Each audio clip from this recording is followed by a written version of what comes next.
Hello students. तो आज वाले लेक्चर में अपन कंटिन्यू करेंगे इलेक्ट्रोमैग्नेटिक इंडक्शन का नेक्स्ट वाला पार्ट। अभी तक अपन क्या क्या पढ़ चुके हैं बच्चों? सबसे पहले Faraday law, then Lenz law, motional EMF पढ़ा। उसके बाद मोशनल ईएमएफ के बाद रोटेशन के कारण ठीक है इंड्यूस ईएमएफ आता है। उसके बाद मैंने लास्ट लेक्चर में आपको एडी करंट के बारे में बताया बच्चों, ठीक है, induce electric field and eddy current के बारे में। क्लियर है? तो आज वाले लेक्चर से अगर देखा जाए तो अब थोड़ा अलग पार्ट है, कॉन्सेप्ट वही है, ठीक है ना। तो क्या है देखो नेक्स्ट पार्ट है सेल्फ इंडक्शन। ठीक है, इंडक्शन के बारे में पढ़ेंगे अब अपन। ठीक है, अब इंडक्शन दो टाइप के होते हैं, ठीक है, एक होता है सेल्फ इंडक्शन और एक होता है म्यूचुअल इंडक्शन। ठीक है, अब क्या है सेल्फ इंडक्शन, क्या है म्यूचुअल इंडक्शन? इंडक्शन तो वही ईएमआई वाला पार्ट। ईएमआई के फुल फॉर्म क्या है जो अपन चैप्टर पढ़ रहे हैं? EMI, electromagnetic induction. ठीक है, इंडक्शन का मतलब क्या है बच्चों कि अगर कोई भी फ्लक्स चेंज होगा, इंडक्शन का मतलब क्या है, फैराडे लॉ से अगर बोला जाए तो अगर कोई भी फ्लक्स चेंज होगा, कोई भी लूप है, उस लूप से मैग्नेटिक फ्लक्स चेंज होगा तो उसमें इंड्यूस ईएमएफ आएगा, इंड्यूस करंट आएगी। क्लियर है? और रोड के केस में क्या बोल देते थे, अगर रोड फ्लक्स को कट करते हुए चल रही है तो उसमें इंड्यूस ईएमएफ आएगा। ये कहानी तो वहां तक थी। अब यहाँ जो पढ़ रहे हैं इंडक्शन होता है दो टाइप का, एक तो होता है सेल्फ और एक होता है म्यूचुअल इंडक्शन। अब क्या है दोनों में डिफरेंस? सेल्फ इंडक्शन तो क्या है बच्चों, जिससे मान लो कोई भी कॉइल है, मतलब अभी तक क्या करते थे अपन, अभी तक जो है ये कहानी अपन ने पढ़ी थी, अभी तक जो है अभी जो आज वाला लेक्चर पढ़ रहे हैं इससे पहले तक, मतलब अभी तक क्या होता था बच्चों, जैसे यहाँ एक ये एक्सटर्नल मैग्नेटिक फील्ड लगा होता था, एक्सटर्नल मैग्नेटिक फील्ड होता था, ठीक है, और ये एक्सटर्नल मैग्नेटिक फील्ड के कारण क्या होता था, ये जैसे मैंने मान लो यहाँ एक्सटर्नल मैग्नेटिक फील्ड मान लिया, एक्सटर्नल मैग्नेटिक फील्ड मींस बाहर से कोई मैग्नेटिक फील्ड लगाया गया, और यहाँ एक लूप होता था लूप, और इस लूप का फ्लक्स चेक करते थे अपन। अगर ये फ्लक्स जो है चेंज हो रहा है तो इंड्यूस ईएमएफ आ जाता था -d∅/dt। अब ये मैग्नेटिक फील्ड चेंज होगा तो इसमें इंड्यूस ईएमएफ आ जाएगा, ठीक है, कोई ऐसे भी करके फाई को BA cos थीटा लिख देते थे। ये तो कहानी अभी तक की पड़ी थी। अब क्या है बच्चों, यहाँ पे जो सेल्फ इंडक्शन पढ़ने वाले हैं अपन, ध्यान से समझना, सेल्फ इंडक्शन ये तो बिफोर वाली कहानी है आज के लेक्चर से। अब आज के लेक्चर में जो अपन पढ़ने वाले हैं सेल्फ इंडक्शन, वो क्या है, ठीक है। तो पहले तो मैं हेडिंग लिख देता हूं सेल्फ इंडक्शन, और अब ये समझते हैं कि सेल्फ इंडक्शन है क्या टर्म, ठीक है। सेल्फ का मतलब जैसे अपन पढ़ते हैं सेल्फ खुद से, ठीक है, इंडक्शन वापस वही कहानी आ गई इंडक्शन में। अब देखो यहाँ पे क्या होगा बच्चों, जैसे मान लो ये एक लूप है, ये ही लूप, ये लूप आ गया, ठीक है, ये लूप आ गया, क्लियर है। अब इस लूप में क्या हो रहा है, यहाँ एक्सटर्नल कोई मैग्नेटिक फील्ड नहीं है, इस लूप में कोई करंट वगैरह नहीं है, करंट नहीं है, मैग्नेटिक फील्ड नहीं है, मैग्नेटिक फ्लक्स तो आएगा नहीं कुछ, ठीक। अब मैं क्या करता हूँ बच्चों, अगर मान लो मैंने इस वायर में, इस लूप में कोई करंट पास करा दी, इस लूप में मैंने क्या कर दी, कोई करंट पास कर दी, और ये करंट है I। क्या कर दिया बच्चों, इस लूप में ये करंट पास कर रहा हूं, ये इंड्यूस करंट नहीं है बच्चों, ठीक है। इस लूप में मैंने क्या किया, कोई भी एक लूप है, उस लूप में मैंने करंट पास कर दी, तो इस करंट के कारण क्या जनरेट होगा बच्चों, मैग्नेटिक फ्लक्स जनरेट होगा।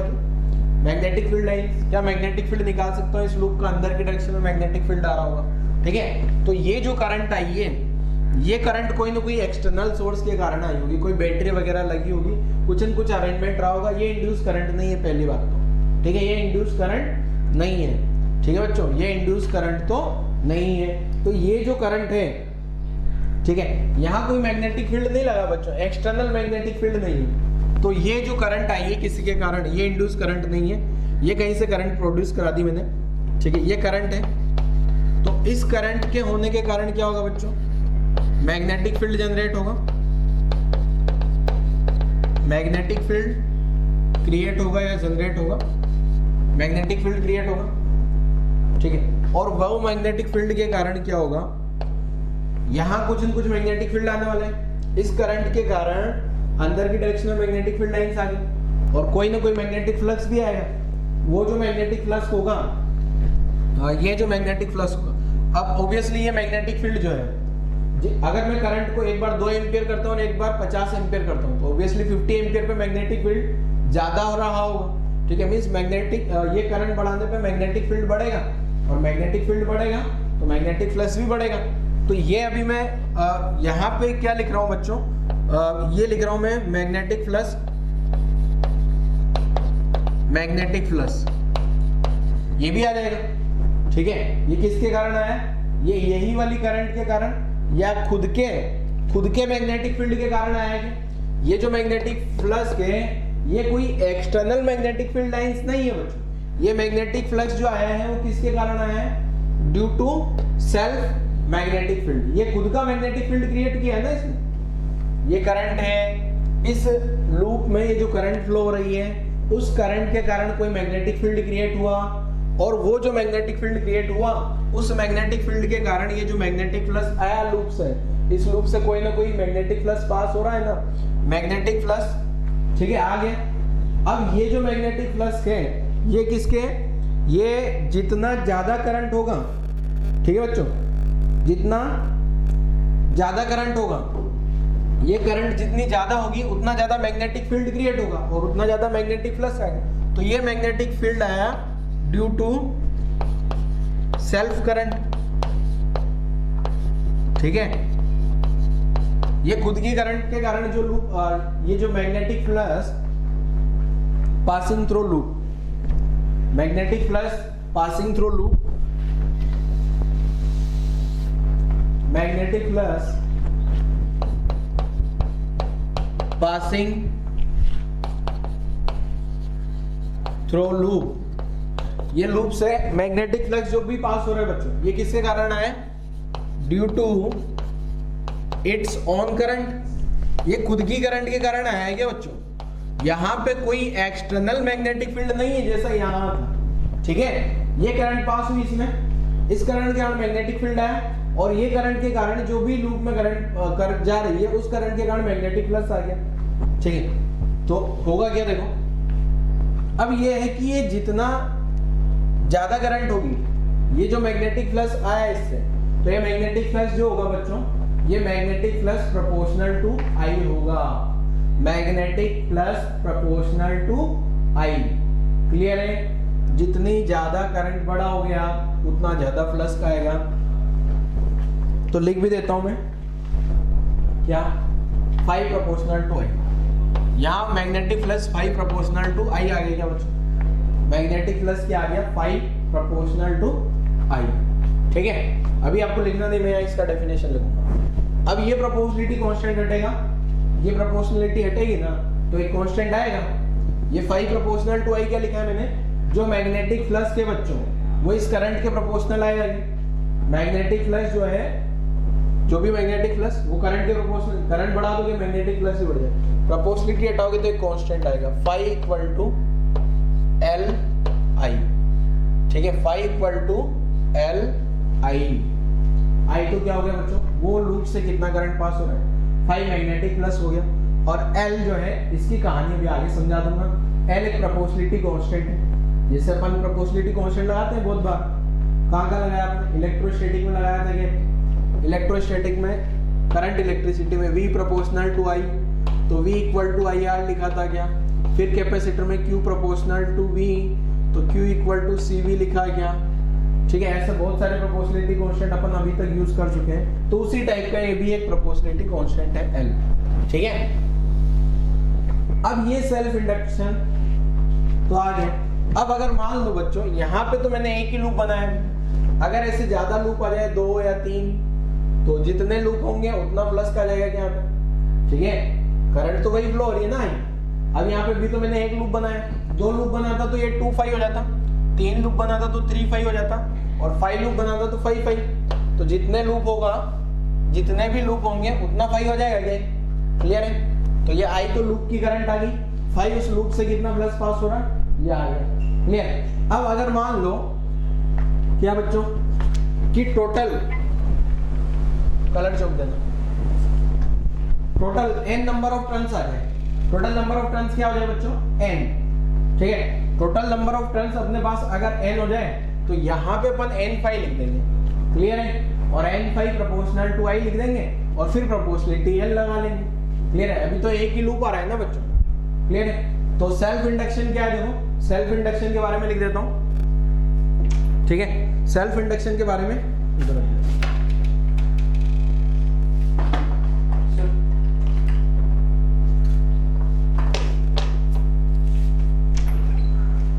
तो self induction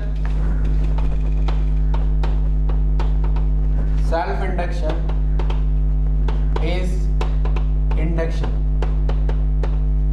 in coil due to its on current change.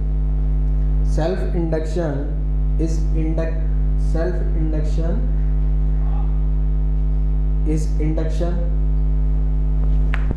excellent. Self induction is induction of EMF in a coil due to its on current change, ठीक है। खुद की करंट चेंज के कारण जो भी इंड्यूस ईएमएफ आता है इसको सेल्फ इंडक्शन बोला जाता है, ठीक है कहानी। तो यहाँ तक की कहानी लिख डालो बच्चों, ठीक है। यहाँ तक की कहानी में अगर आपको कंपैरिजन करके लिखना है, जैसे अपन हर बार लिखते हैं, जैसे मैं आपको मतलब ये लिंक कराता हूँ कि पिछली बार क्या पढ़ा था अपन ने। तो पिछला अभी तक ये ऐसा पढ़ा था, उसमें क्या था बच्चों, ये मैग्नेटिक फील्ड जो है ना ये एक्सटर्नल आता था, इसमें ऐसा कोई मैग्नेटिक फील्ड नहीं। मैग्नेटिक ये करंट फ्लो रही है, इसी करंट का मैग्नेटिक फील्ड आएगा और वही फ्लक्स लिंक करेगा और उसी के कारण इंड्यूस ईएमएफ अपन देखने वाले हैं, ठीक है। अब अगर नंबर ऑफ टर्न्स n हो जाए तो ऐसी सिचुएशन में क्या करना है, अभी तो कुछ नहीं लिखा है बच्चों मैंने। फाई तो क्या हो जाएगा मैग्नेटिक फ्लक्स, ठीक है। एक लूप का मैग्नेटिक फ्लक्स आ गया, ये फाई क्या है बच्चों, पहले यहाँ लिख देता हूँ। फाई जो है फाई एंड आई तो आपको पता लग गया करंट है, ठीक है। यहाँ मैंने एक एक स्टेप लिखी, आपको पहले करंट आई होगी तो फाई क्या हो गया यहाँ पे मैग्नेटिक फ्लक्स, ठीक है, पासिंग थ्रू लूप, ठीक है। आई क्या हो गया करंट पासिंग थ्रू लूप। इस लूप से कितना करंट जा रहा है, ठीक है। एल को बोला जाता है प्रोपोर्शनलिटी कांस्टेंट या उसको सेल्फ इंडक्शन भी बोल सकते हैं, सेल्फ इंडक्शन कांस्टेंट, ठीक है। एल को बोला जाता है बच्चों क्या, सेल्फ इंडक्शन कांस्टेंट या coefficient of self induction. L को क्या बोला जाता है, कोफिशिएंट ऑफ सेल्फ इंडक्शन, ठीक है। तो यहाँ तक की कहानी लिखो जरा, फिर मैं आगे की कहानी समझाता हूँ आपको। नेक्स्ट क्या है देखो, यहाँ तक की कहानी लिख डालो आप और फिर अगर अपन आगे समझते हैं, ठीक है ना।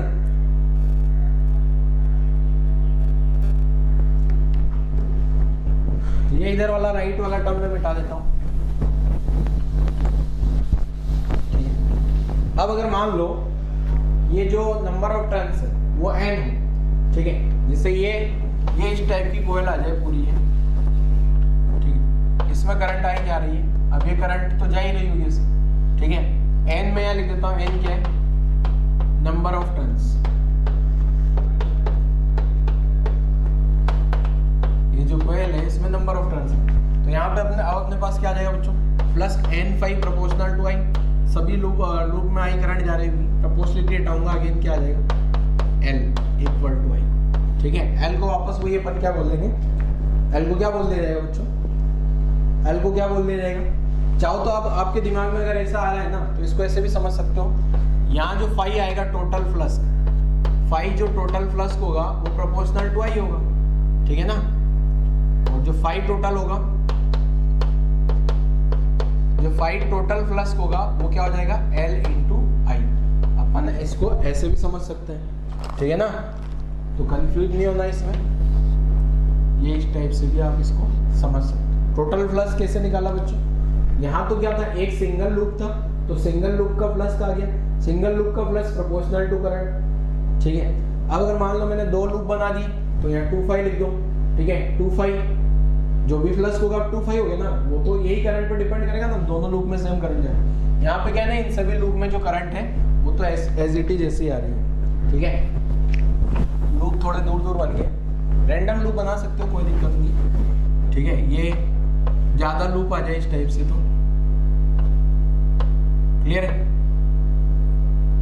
ये इस टाइप से सब आइडेंटिकल है। n number of turns in coil, n 5 proportional to I, ठीक है।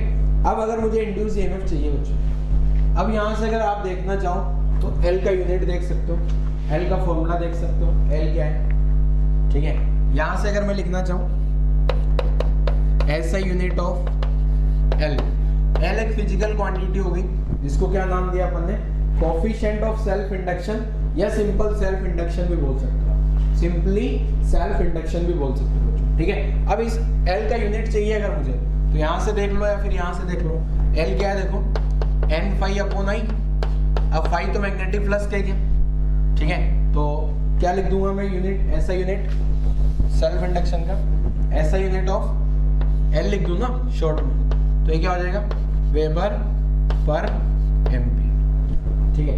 डायमेंशन भी निकाल लेना, वेबर पर एम्पियर तो क्या हो गया बच्चों, इसका यूनिट हो गया, ठीक है। अब वेबर पर यूनिट बार बार तो लिखा नहीं जाएगा, सॉरी वेबर पर एम्पियर, वेबर पर एम्पियर इसको लिख दिया जाता है हेनरी, शॉर्ट में H। जैसे कैपेसिटर का लिखते हैं ना बच्चों, सेम कहानी, सिमिलर है कैपेसिटर के जैसा। जैसे कैपेसिटर का यूनिट लिखते हैं अपन क्या, कैपेसिटर की यूनिट क्या लिखी जाती है, C का, Q इक्वल टू CV, जैसे आप लिखते हो ना Q इक्वल टू CV, और C को क्या लिख दिया जाता है बच्चों, Q अपॉन V। फिर पहली यूनिट तो मैंने लिखा ही होगी आपको, क्या कूलम पर वोल्ट, चार्ज तो कूलम हो गया और ये वोल्ट हो गया। फिर अपन ने इसको फेराड लिख दिया था, और फेराड को डिनोट करते हैं अपन किससे, F से।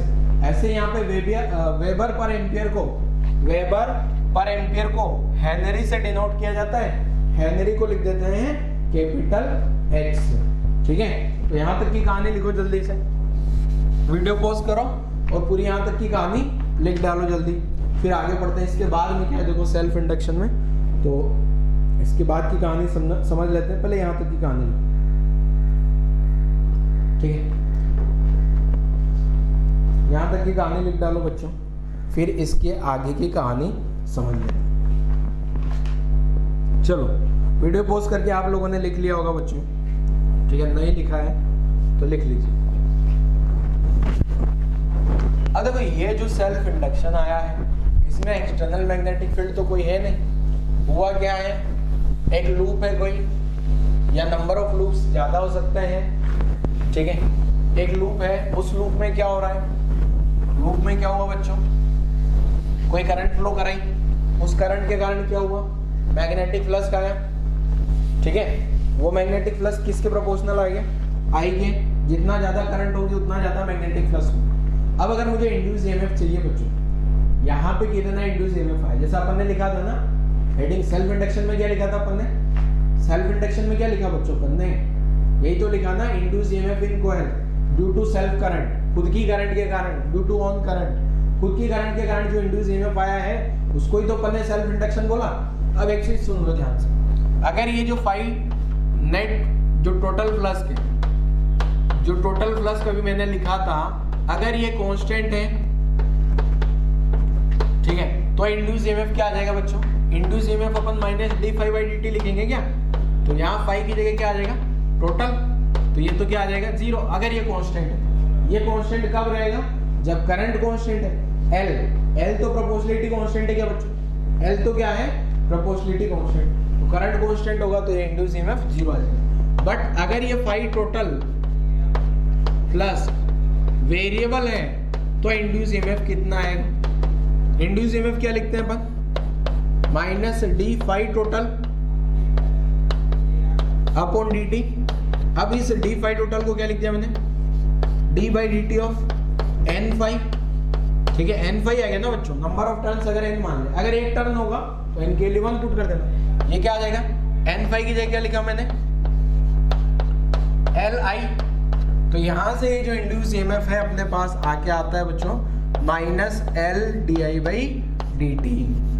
क्लियर है? अगर करंट कांस्टेंट होगी तो ये जो इंड्यूस ईएमएफ है ये भी कांस्टेंट होगा। ये अपने को एक फॉर्मूला याद रखना है बच्चों, ठीक है। इंड्यूस ईएमएफ जो है वो क्या है? Minus L d I by d T. अगर करंट कांस्टेंट रहेगी इंड्यूस ईएमएफ 0 आ जाएगा। पहला वाला ये लिख, उसको याद रखने की जरूरत नहीं। मतलब अब आपको क्या याद रखना है? बस इंड्यूस ईएमएफ क्या होगा बच्चों? Minus L d I by d t. जैसे आया कैसे? फैराडे लॉ है ना, तो minus d phi by d t. But एक चीज ये ध्यान रखना है बच्चों, ये इंड्यूस ईएमएफ खुद के फ्लक्स के कारण ही आया है। किसके कारण? खुद के फ्लक्स के कारण ही। देखो अभी तक तो क्या हो रहा था बच्चों, जो अपन पहले पढ़ रहे थे, magnetic flux, magnetic field line बाहर होती थी, कोई एक्सटर्नल होती थी बाहरी मैग्नेटिक फील्ड लाइंस, और एक लूप होता था, उस लूप में वो लाइंस आई और चेंजेस हो रहा है तो लूप में इंड्यूस ईएमएफ आ जाता था। बट अभी यहाँ पे क्या है बच्चों? यहाँ पे ये है कि जो एक्सटर्नल कोई मैग्नेटिक फील्ड नहीं है, उस लूप में मैंने करंट फ्लो कराई, उस करंट के कारण मैग्नेटिक फील्ड जनरेट हुआ, उसका खुद का मैग्नेटिक फ्लक्स आया, और वो मैग्नेटिक फ्लक्स कांस्टेंट है तो उसके कारण कोई इंड्यूस ईएमएफ। अगर वो फ्लक्स वेरिएबल है तो इंड्यूस ईएमएफ आएगा, उसको ही सेल्फ इंडक्शन बोला जाता है। ठीक है, क्योंकि खुद की करंट के कारण है नहीं, ये आई क्या है? वही खुद की लूप में जो करंट फ्लो हो रही है। अगर वो कांस्टेंट है तो D I by d T 0 हो जाएगा, इंड्यूस ईएमएफ 0। वेरिएबल है तो आ जाएगा इंड्यूस। माइनस अगेन ये माइनस लेंज लॉ अपोजिशन, ठीक है, ये अपोजिशन करता है, जो हो रहा है ना उसका अपोजिशन होगा। जैसे मान लो लूप की करंट बढ़ रही है, लूप की करंट बढ़ रही है, माइनस आ जाएगा, घटाना चाहेगा। अगर लूप में करंट बढ़ रही है टाइम के साथ में तो इंड्यूस ईएमएफ ऐसा आएगा कि वो उसका अपोज करेगा जो करंट इंक्रीज कर रही है, और अगर करंट डिक्रीज कर रही है अपोज करेगा। अभी क्वेश्चन में क्लियर हो जाएगा, ठीक है। तो यहाँ तक की कहानी आप लोगों को क्लियर है बच्चों? यहाँ तक अपन ने क्या पढ़ डाला कि ये जो इंड्यूस ईएमएफ है ये कितना आएगा, क्लियर है। अब ये जो L है ना बच्चों, L बोले तो सेल्फ इंडक्शन कोफिशिएंट या कोफिशिएंट ऑफ सेल्फ इंडक्शन। तो कुल मिला के अभी तक आपके पास में 2 फॉर्मूले आए हैं, 2 फॉर्मूले आपको याद रखने हैं, ठीक है। कौन कौन से? एक तो ये L d I by d t और एक n phi equal to L I, ये वाला फॉर्मूला। ये 2 फॉर्मूले अभी तक अपन पढ़ चुके हैं सेल्फ इंडक्शन के नाम पे, तो ये फॉर्मूले 2 को याद रखना है, ठीक है। अब ये L किस पे डिपेंड करता है, किस पे डिपेंड नहीं करता है, ये भी लिख लेते हैं, ठीक है। तो लिख देता हूँ L किस किस पे डिपेंड करेगा। सोचो जरा, क्या L प्लस जो L है सेल्फ इंडक्टेंस कोफिशिएंट है, तो वो किस पे डिपेंड करेगा और किस पे नहीं डिपेंड करने वाला। क्या L 5 पे डिपेंड करेगा? L 5 पे डिपेंड करेगा क्या बच्चों? 5 को बढ़ा दोगे तो L बढ़ेगा घटेगा कांस्टेंट रहेगा। L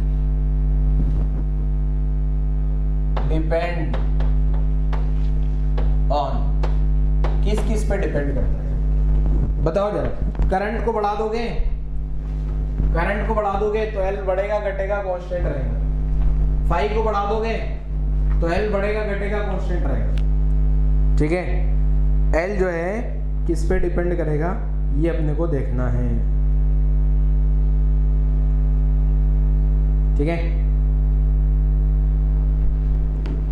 तो L किस पे डिपेंड करेगा देखो जरा, और L किस किस पे डिपेंड नहीं करेगा ये भी सोचो जरा।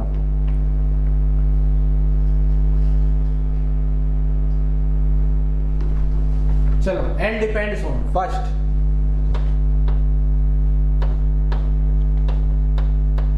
ज्योमेट्री ऑफ लूप, लूप का ज्योमेट्री क्या है, या कॉइल भी लिख सकते ठीक है। सेकेंड, मीडियम पे भी डिपेंड करेगा। मीडियम क्या है? नंबर ऑफ टर्न्स पे भी डिपेंड करेगा। नंबर ऑफ टर्न्स क्या है?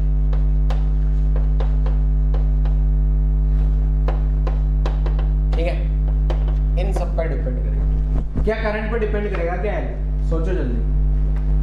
अब आपको लग रहा होगा सर ये ज्योमेट्री पे कैसे डिपेंड करेगा, मीडियम पे कैसे डिपेंड करेगा, नंबर ऑफ टर्न पे कैसे डिपेंड। ये भी आगे एक फॉर्मूला है, जैसे मैंने आपको याद हो ना, तो जब मैंने कैपेसिटर का चैप्टर पढ़ाया था ना, तब भी मैंने लिख दिया था capacitor depends on medium, geometry, presence of other conductor. और फिर लास्ट में जाके पता लगा था अरे यार सी का जो फॉर्मूला आता है वो epsilon not a upon D आता है। एप्सिलॉन नॉट आ रहा है मतलब मीडियम, ए अपॉन डी आ रहा है मतलब डायमेंशन, और सी जो मैंने लिखाया था q by v, q equal to c we.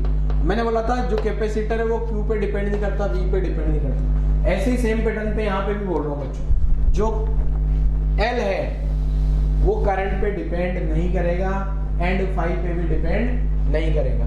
तो एल डज नॉट डिपेंड,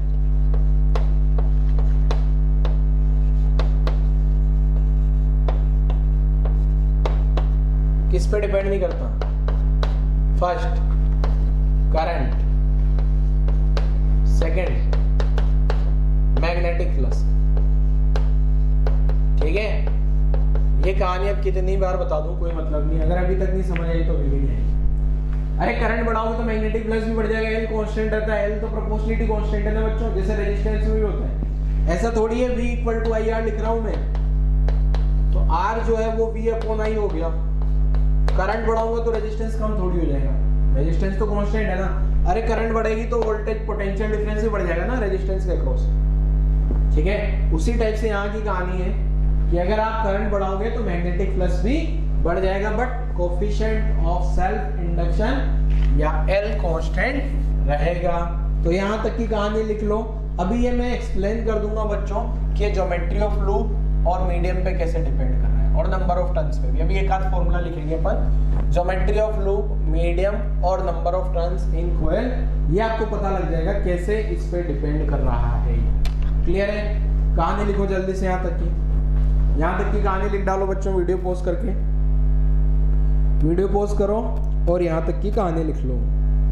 ठीक है, फिर क्वेश्चन अपन करते हैं। क्या है देखो क्वेश्चन।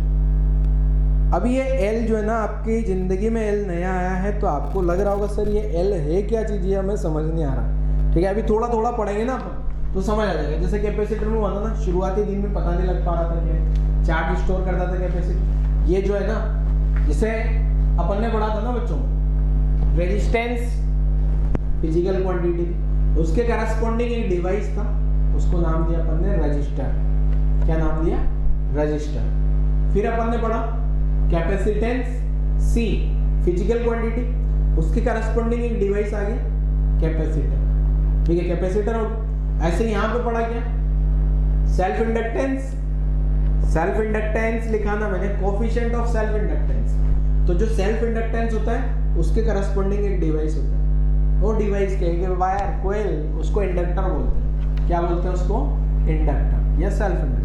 ठीक है, तो इंडक्टर बोल देंगे उसको या सेल्फ इंडक्टर बोल देंगे। तो ये यहाँ तक की कहानी लिखो, मतलब इससे घबराने की जरूरत नहीं है। एल आप सिंपल, जिसे रेजिस्टेंस, कोई भी लूप होता है बच्चों, उसका वायर का एक रेजिस्टेंस होता है ना, वैसे ही आप समझ लो एक सेल्फ इंडक्टेंस भी होता है, बस और कुछ नहीं, और कुछ नहीं है, बस इतना सा ही है बच्चों। जैसे रेजिस्टेंस होता है ना, कोई भी लूप है, कोई भी वायर है, जैसे ये वायर है, ये वायर का कोई ना कोई रेजिस्टेंस होगा क्या? तो ये लूप है ना, इस लूप का कोई ना कोई सेल्फ इंडक्टेंस भी होगा, इसका रेजिस्टेंस होगा, साथ में एक और प्रॉपर्टी पढ़ ली अपन ने, क्या?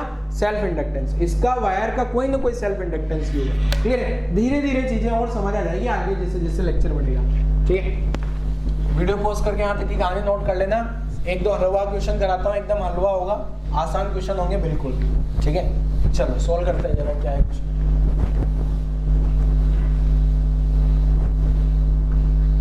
चलो पहला क्वेश्चन, बहुत आसान क्वेश्चन है बच्चों। ठीक है, ये कोई लूप है और इस लूप में करंट फ्लो हो रही है 3 एम्पियर की। कितनी करंट फ्लो हो रही है इसमें? 3 एम्पियर। और इस लूप का जो सेल्फ इंडक्शन दिया है आपको, self induction coefficient, self induction coefficient for loop, ये जो लूप है इसके लिए जो सेल्फ इंडक्शन कोफिशिएंट जिसको अपन L बोलते हैं बच्चों, वो मान लो आपको दिया है 10 हेनरी। ठीक, कितना दिया है? 10 हेनरी। साइंटिस्ट का नाम जैसे फेराड है, फेराड। पहला question, find magnetic flux, find magnetic flux through loop. Second, find induce EMF in loop. ठीक है, लूप में कितना इंड्यूस EMF, सॉल्व करो जरा। एकदम बहुत आसान क्वेश्चन है बच्चों, ठीक है ना। ये क्वेश्चन जो है बहुत आसान है।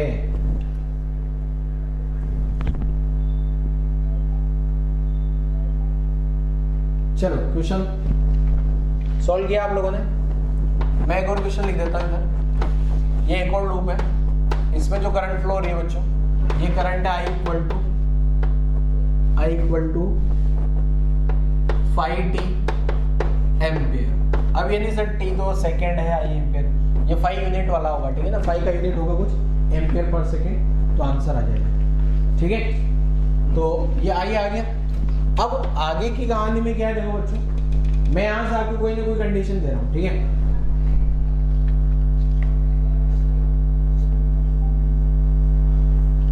L, अब पूरा नहीं लिख रहा हूं, यहाँ L लिख देता हूं। इसके लिए जो L दिया है वो मान लो आपको दे दिया 8 हेनरी।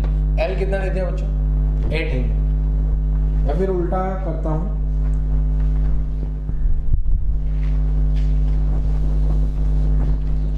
क्या है सुनना ध्यान से। 8 time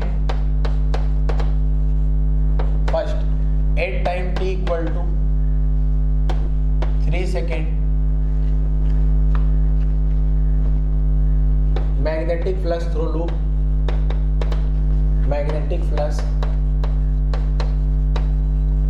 through loop is 90 weber. Find self induction coefficient, find self induction coefficient of loop. पहला क्वेश्चन। दूसरा, find induce EMF in loop. ठीक है, लूप में इंड्यूस EMF कितना है, ठीक है। तो सॉल्व करो जरा बच्चों। 2 क्वेश्चन है, बहुत आसान पैटर्न के क्वेश्चन है, सॉल्व करने हैं अब आपको। तो देखो क्या होगा, पहले ये वाला क्वेश्चन सॉल्व कर देता हूँ मैं। पहला बहुत आसान सा क्वेश्चन है बच्चों, जैसा कि मैंने आप लोगों को बोला था 5 इक्वल टू LI लगाना है और कुछ नहीं करना आपको आंसर कैलकुलेट करने के लिए इसका। ठीक है, ये वाला क्वेश्चन सॉल्व कर रहा हूँ। आप लोगों ने वीडियो पोस्ट किया होगा, क्वेश्चन सॉल्व किया होगा, बताना थोड़ी पड़ेगा, आप तो सॉल्व किया करो बच्चों। नहीं सॉल्व करोगे तो नहीं समझ पाओगे, ठीक है। नहीं किया अगर अभी तक भी तो सॉल्व करो, वीडियो पोस्ट करके। तो आपको मैंने बताया 5 इक्वल टू LI। अब नंबर ऑफ टर्न्स N5 लिख लो चाहो तो। अब नंबर ऑफ टर्न्स तो कुछ नहीं बोला, तो अपन ने एक डायग्राम देख के एक मान लिया। 5 पता करना है कि फर्स्ट वाले न्यूमेरिकल में मैग्नेटिक फ्लक्स, L कितना दिया है 10, करंट कितनी आ गई 3, तो 5 कितना आ गया 30 वेबर। पहला आंसर। दूसरे वाले में क्या करना है बच्चों, इंड्यूस EMF। इंड्यूस EMF क्या आ गया -L di/dt। ये याद रखने के लिए बोला ना मैंने, इंड्यूस EMF याद रखो -L di/dt। अब ये तो करंट ही कांस्टेंट है, करंट क्या आ गई यहाँ पे कांस्टेंट, और अगर करंट कांस्टेंट है तो ये लूप में कोई भी इंड्यूस EMF नहीं आ रहा होगा। इंड्यूस EMF क्यों नहीं आ रहा है बच्चों, क्योंकि करंट तो कांस्टेंट आ गई ना, इससे करंट कांस्टेंट आ गई तो कोई इंड्यूस EMF क्यों आएगा। क्लियर है, ठीक है। तो ये वाले क्वेश्चन का सॉल्यूशन तो ये आ गया अपने पास। अगला क्वेश्चन ये रहा, ठीक है। तो ये वाला क्वेश्चन आप सोल्व करके देखो, जल्दी से सोल्व करके देखिए जल्दी बच्चों। क्वेश्चन लिख दिया है मैंने, वीडियो पोस्ट करो और क्वेश्चन सोल्व करके देखो जल्दी, ठीक है। ये वाला क्वेश्चन रब कर देता हूं मैं, ये वाला क्वेश्चन रब कर लेते हैं। तो देखो क्या वापस समझते हैं। फर्स्ट वाला क्वेश्चन आप लोगों ने सोल्व किया होगा बच्चों। फर्स्ट क्वेश्चन मैंने लिखा N5 इक्वल टू एल आई, मैंने बोला दो फॉर्मूला अभी तक मैंने बताया, एक तो n phi equal to L I और एक induce EMF L d by d t, ठीक है। तो n phi number of turns तो 1 आ गए बच्चों, फाई एल आई की जगह क्या लिख लिया मैंने, फाई टी, ठीक है। अब आपको बताया 8 time t equal to 8 time t equal to 3 second, phi कितना आ रहा है 90 आ रहा है क्या बच्चों, 90 वेबर, ठीक है। 590 वेबर आ गया, तो 90 equal to L five into 3, तो 5 इंटू 3 15 हो गया, 15 से कैंसिल आउट होगा 6 हेनरी, ठीक है। 6 हेनरी आंसर आ गया, पहला आंसर। दूसरा क्या पूछा है बच्चों आपसे, इंड्यूस ईएमएफ क्या होता है, minus L d I by d T, तो इंड्यूस ईएमएफ क्या आ जाएगा, माइनस एल का वैल्यू कहां से लाए, एल का वैल्यू पिछले क्वेश्चन से, अरे एल का वैल्यू तो पिछले क्वेश्चन में कैलकुलेट कर लिया ना अपन ने, एल, अब D I by d T कहां से लेके आऊं, D upon d t of five T, तो फाइव टी का डिफरेंशिएशन 5 हो गया, माइनस 30 वोल्ट इसका आंसर हो गया, ठीक है, माइनस 30 वोल्ट। इसमें इंड्यूस ईएमएफ इसलिए आया है क्योंकि यहाँ पे ये करंट वेरिएबल है बच्चों, अगर करंट वेरिएबल होगी तो इंड्यूस ईएमएफ आएगा, करंट कांस्टेंट होगी तो इंड्यूस ईएमएफ नहीं आने वाला, क्लियर है। जैसे कि पिछले क्वेश्चन में करंट कांस्टेंट थी तो इंड्यूस ईएमएफ 0 आ गई, करंट वेरिएबल है तो इंड्यूस ईएमएफ आ गई, क्लियर है। तो यहाँ तक की कहानी नोट कर डालो जल्दी से बच्चों, ठीक है।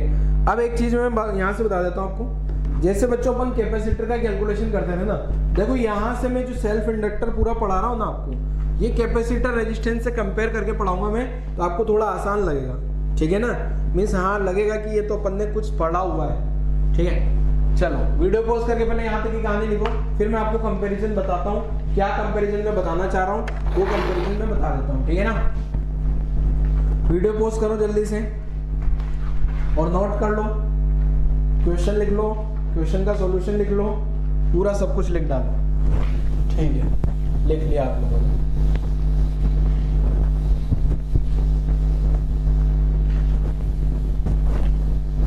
ये आसान से कॉन्सेप्ट है बच्चों, छोटे छोटे से कॉन्सेप्ट आपको पता होने चाहिए, ठीक है।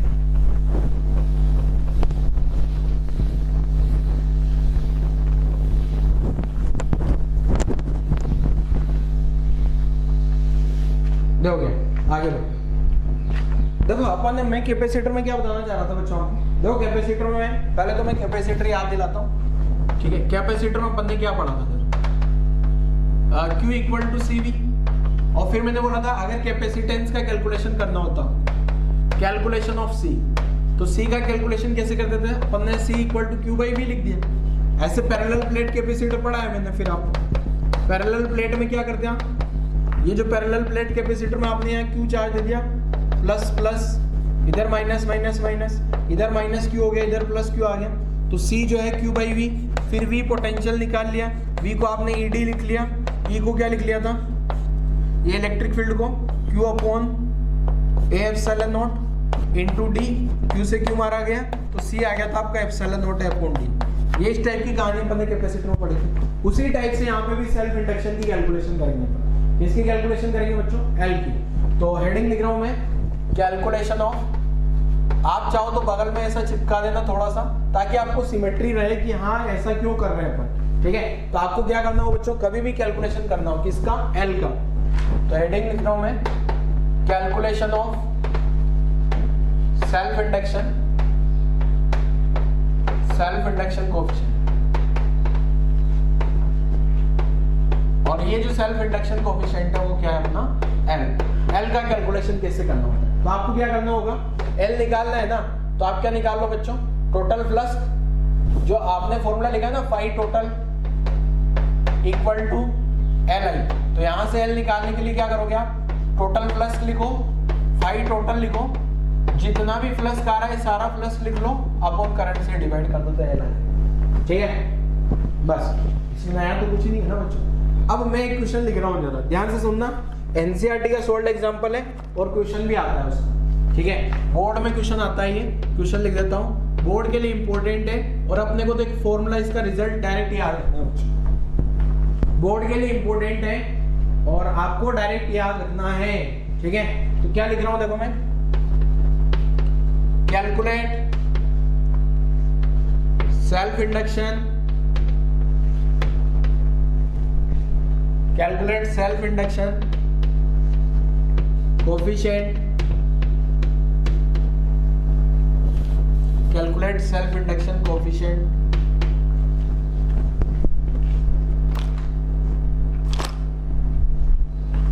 L पर यूनिट वॉल्यूम, या पर यूनिट वॉल्यूम नहीं लिखता हूं मैं, calculate self inductance coefficient L for ideal solenoid, ideal solenoid, ठीक है। अच्छा अब एक चीज और ध्यान दो, ये वायर है मान लो, क्या इस वायर का कोई ना कोई रेजिस्टेंस है? क्या इसका रेजिस्टेंस होने के लिए इसमें करंट कंपलसरी है क्या? इसमें करंट होगी तो ही रेजिस्टेंस आएगा क्या? अगर करंट नहीं फ्लो हो रही है इस वायर में तो क्या इसका रेजिस्टेंस नहीं होगा? इसका रेजिस्टेंस तो 2 ओम 3 ओम जो है वो एज इट इज है। ऐसे ही कोई भी लूप दे दो आपको, कोई भी लूप दिया हो, उस लूप का सेल्फ इंडक्टेंस तो होगा, चाहे उसमें करंट हो, मैग्नेटिक फ्लक्स लिंक कर रहा हो या नहीं कर रहा हो, करंट कांस्टेंट वेरिएबल हो, कुछ भी हो, बट उसका सेल्फ इंडक्शन कोफिशिएंट L होगा और वो फिक्स होगा। ये एक रेजिस्टेंस के जैसा ही है, बस कुछ अलग नहीं है। जैसे सिंपल लूप का रेजिस्टेंस होता है, ऐसे कोई भी क्लोज लूप है ना, उस क्लोज लूप का सेल्फ इंडक्टेंस भी होता है, बस, ठीक है ना। तो अब अपन चेक करते हैं बच्चों, क्या calculate self induction coefficient L for ideal solenoid, ठीक है। तो बोर्ड में क्वेश्चन पूछा जा सकता है बच्चों, आपको एनसीईआरटी में भी है, तो मैं इसको सॉल्व करके बताता हूँ। बहुत आसान है, अगर आपको ये कहानी समझ आ गई होगी ऊपर। चलो सॉल्व करते हैं। आइडियल सोलेनॉइड का मतलब इसका लेंथ बहुत ज्यादा होता है, ये आपको पता होगा, ठीक है। इसमें करंट I फ्लो कर रही है, ठीक है। आइडियल है तो मैंने लेंथ ज्यादा रखी है बच्चों, यहां से करंट I बाहर आ रहा है, क्लियर है। अब इसमें बहुत सारी टर्म अपन लिखते हैं। I तो क्या हो गई करंट, I तो क्या होगी करंट थ्रू सोलेनॉइड, या मैं सिंपल शॉर्ट में करंट लिख देता हूँ। स्मॉल n क्या लिखते हैं अपन, number of turns per unit length, ठीक है, पर यूनिट लेंथ। L क्या मान लिया मैंने, लेंथ ऑफ सोलेनॉइड, L जो है मैं लेंथ ऑफ सोलेनॉइड मान लेता हूँ, ठीक है। A जो है मैं क्रॉस सेक्शन एरिया मान लेता हूँ, cross section area of solenoid, ठीक है। यहाँ तक की कहानी, कोई दिक्कत नहीं होनी चाहिए, ठीक है। अब अपन लिखते हैं इसके अंदर का मैग्नेटिक फील्ड क्या है। इसके अंदर का आप चाहो तो एक कैपेसिटर लिख सकते हो, कैपेसिटर की कहानी यहाँ से यहाँ लिख सकते हो, हेडिंग लगाओ, यहाँ से यहाँ तक लिखो, और जो आपके आंसर आएंगे उनमें ये सारे पैरामीटर्स आ सकते हैं, ठीक है। और ट्राई करो जरा। आपको क्या करना है, मैं हिंट दे देता हूँ, आपको पहले टोटल फ्लक्स लिख लेना है। यहाँ ये जो पूरा का पूरा ये जो सोलेनॉइड आई है, मतलब ये जो वायर आया है, ऐसे wire wire wire wire wire, इन सभी लूप्स का मिला के जो कोयल बनी है, उस कोयल का टोटल फ्लक्स लिखो, करंट लिखो, टोटल फ्लक्स लिखोगे, करंट लिखोगे, सोल्व करोगे तो L आ जाएगा। सोल्व करो जरा बच्चों। अगर अभी आप सोल्व कर लोगे ना तो बोर्ड में आपको सोल्व करने के लिए रट्टा मारने की जरूरत नहीं पड़ेगी, आपके दिमाग में फिट हो जाएगा। अरे तो मैंने बिना देखे सोल्व कर लिया था, सर ने नहीं पढ़ाया था तो ही सोल्व कर लिया था मैंने, तो अभी तो कॉन्फिडेंस रहेगा फिर आपको कि मैं खुद से कर सकता हूँ, ठीक है ना। वरना फिर आपको गोटा लगाना पड़ेगा इन सभी का, ठीक है ना। ये जो है रटना पड़ेगा इन सब चीजों को। तो अभी बहुत आसान है बच्चों, यहाँ से अगर आप सोल्व करोगे तो आपका आंसर आ जाएगा। सोल्व करके देखो जरा, वीडियो पॉज करो। पहले तो कैपेसिटर का ये लिख लेना, ये इसलिए बताया मैंने ताकि कंपेयर करके अपने को थोड़ा आसान लगता है बच्चों, ठीक है ना। कैपेसिटर से कंपैरिजन करके पढ़ेंगे तो थोड़ा आसान लगेगा। बाकी ये पूरी कहानी लिखो, बगल में छोटा छोटा सा लिख देना है, ठीक है। चलो अगर बहुत छोटा सा डेरिवेशन है और क्वेश्चन आ सकता है बोर्ड में, EMI से क्वेश्चन पूछा जाए तो ये क्वेश्चन बन सकता है बोर्ड में, बोर्ड के पर्पज से बता रहा हूँ, ठीक है, कोई भी बोर्ड हो चाहे, बट सब्जेक्टिव पेपर में इस टाइप के क्वेश्चन पूछे जाते हैं। तो सबसे पहले तो मैं मैग्नेटिक फील्ड का कैलकुलेशन करता हूँ बच्चों, ठीक है। Magnetic field inside solenoid, magnetic field आपने लिख लिया ना, पूरा लिख लिया है, पूरा डायग्राम भी बना ली, इतना सारा बता देता हूँ, मुझे स्पेस की जरूरत पड़ेगी थोड़ा सा, ठीक है। इतना बना, इतना आप लोगों ने लिख ही लिया होगा क्वेश्चन, तो यहाँ से अपना सॉल्यूशन शुरू करें। मैग्नेटिक फील्ड इनसाइड सोलेनोइड,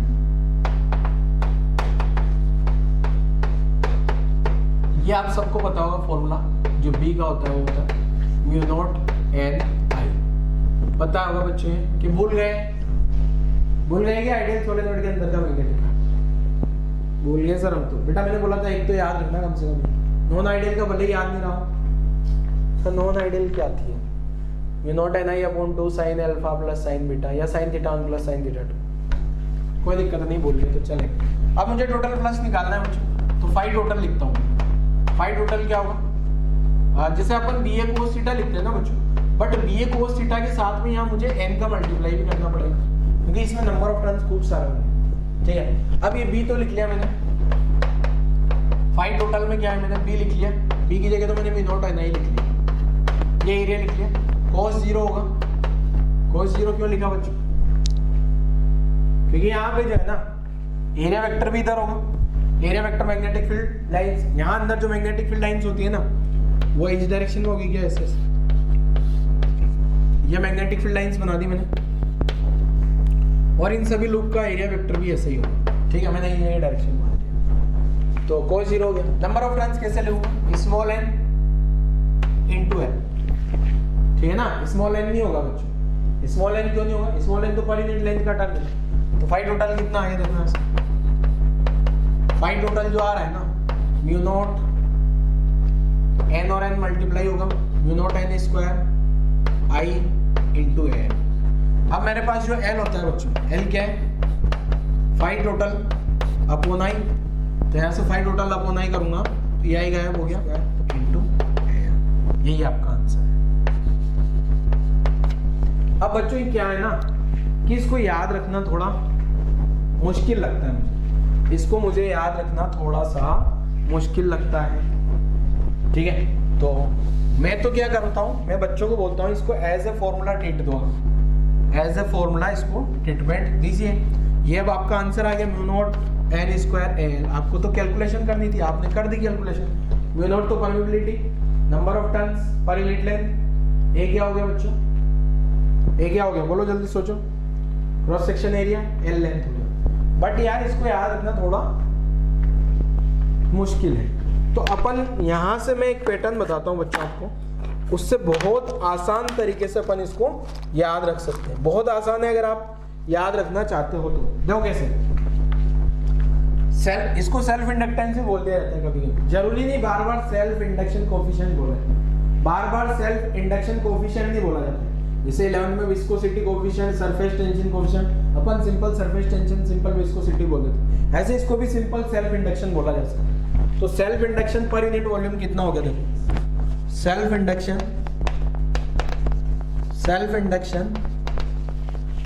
पर यूनिट वॉल्यूम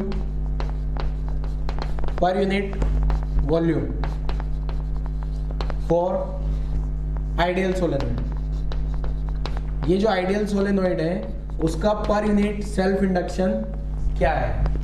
देखो ये L आया सेल्फ इंडक्शन, वॉल्यूम का डिवाइड कर दो तो इस सोलेनोइड का वॉल्यूम कितना है बच्चों? A इंटू एल वॉल्यूम है क्या? तो ये A इंटू एल वाला फैक्टर चला जाएगा, तो म्यू नॉट N स्क्वायर को तो बड़ा आसान है क्या याद रखना। तो ये आ गया बच्चों कितना, म्यू नॉट N स्क्वायर। तो कभी कभी क्वेश्चन ऐसा भी पूछा जा सकता है कि prove that self induction coefficient per unit volume for ideal solenoid is equal to mu not N square. इसको प्रूव करके बता दो, तो ये प्रूव कर दोगे क्या? तो आपको ये वाली लाइन याद रखनी है बच्चों, ठीक है ना। L पर unit volume means L upon volume क्या आ जाएगा, म्यू नॉट N स्क्वायर, ठीक है। ये वॉल्यूम का डिवाइड हो जाएगा ना बच्चों, पर यूनिट वॉल्यूम मतलब वॉल्यूम का डिवाइड कर दिया मैंने, ठीक है ना। तो ये लाइन बड़ी इंपॉर्टेंट है और ये लाइन आपको याद होनी चाहिए बच्चों, ठीक है ना।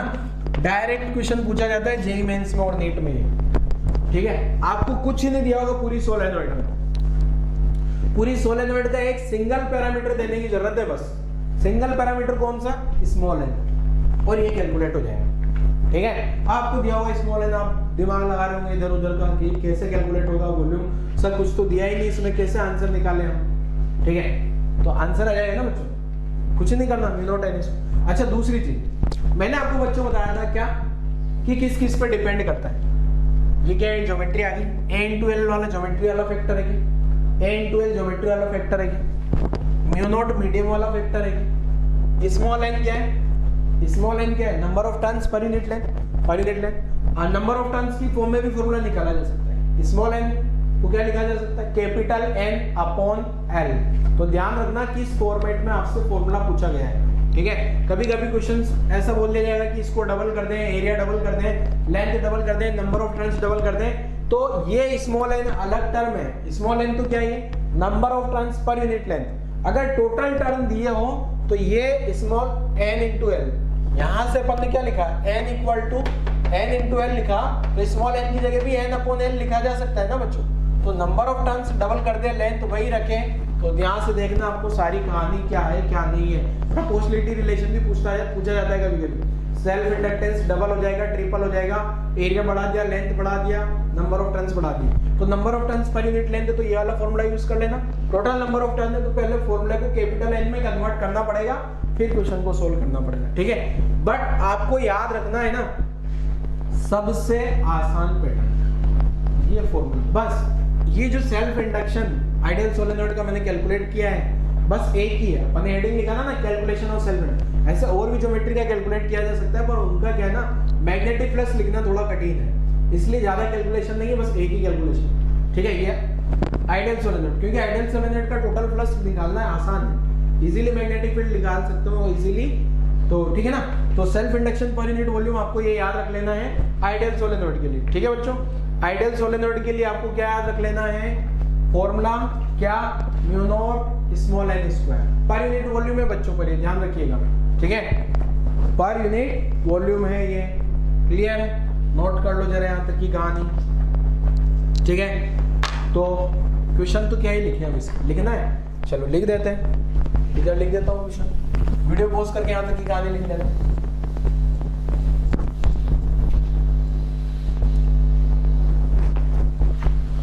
चलो एक क्वेश्चन कर लेते हैं। क्वेश्चन क्या है, आइडियल सोलेनोइड, आइडियल सोलेनोइड है, ठीक है, और टोटल नंबर ऑफ टर्न्स है, टोटल नंबर ऑफ टर्न्स 100, ठीक है, और टोटल नंबर ऑफ टर्न्स दे दिए 100, और लेंथ दे दी बच्चों, length of solenoid, length and radius of solenoid, length and radius of solenoid जो दिया है, लेंथ दिया है मान लो 1 मीटर एंड रेडियस दिया है 1 मिलीमीटर, ठीक है। ये तो लेंथ होगी 1 मीटर, रेडियस कितना हो गया 1 मिलीमीटर, ताकि आइडियल कंसीडर करना है, ठीक है। बस find self inductance of solenoid, find self inductance of this solenoid, ये जो भी सोलेनोइड है उसका सेल्फ इंडक्टेंस आप पता करके बता दो। तो क्या होगा जरा सोचो जल्दी से, ये जो सेल्फ इंडक्टेंस होगा इस सोलेनोइड का वो कितना होगा, ये आपको कैलकुलेट करना है। कैलकुलेट करो बच्चों, सेल्फ इंडक्टेंस क्या आएगा, वीडियो पॉज करो और कैलकुलेट करो, ठीक है। तो चलो सोल्व कर देता हूँ, वीडियो पॉज करके तो लिख लिया होगा आपने, क्या है देखो आंसर। आपको ये तो पता है बच्चों पर यूनिट वॉल्यूम, देखो मैंने एक ही फॉर्मूला याद रखने के लिए बोला है, L अपॉन AL, ये याद रखो बस आप, म्यू नॉट n स्क्वायर, ठीक है ना, लैंग्वेज में भी और कैसे भी। Self inductance upon volume mu not an square. मुझे तो यही याद रहता है, सही बताऊं तो, क्योंकि अगर मैं सेल्फ इंडक्टेंस याद रखने जाऊंगा ना तो फिर वो small n, capital n, L वगैरह सारा कंफ्यूजन हो जाता है। इसलिए मैं हमेशा एक फॉर्मेट याद रखता हूँ, self inductance for ideal solenoid per unit volume mu not an square, बस mu not small N square. Small N क्या है? Number of turns per unit length, ठीक है। अब यहाँ से मुझे सेल्फ इंडक्टेंस पता करना है, तो मैं एल क्या लिख लूंगा? Mu not an square into n. अब ये जो कैपिटल एन, इसको स्मॉल एन लिखना है, capital L self inductance, mu naught capital n L. तो यहाँ से क्या आ गया बच्चों? Mu not an square a upon n. अच्छा ध्यान रखना, कभी कभी ये वाला फॉर्मूला भी दिया होता है, कोई बुक्स में ये वाला फॉर्मूला लिखा होता है, बट ये वाला फॉर्मूला मुझे अच्छा नहीं लगता, सही बता रहा हूँ, मुझे ये फॉर्मूला अच्छा नहीं लगता, मुझे तो यही पैटर्न अच्छा लगता है बस। कोई बुक्स में ये पैटर्न दिया होता है, किसी में ये दिया होता है, बट अपने को यही याद रखना है, ठीक है, यही चीज याद रखना है, क्लियर।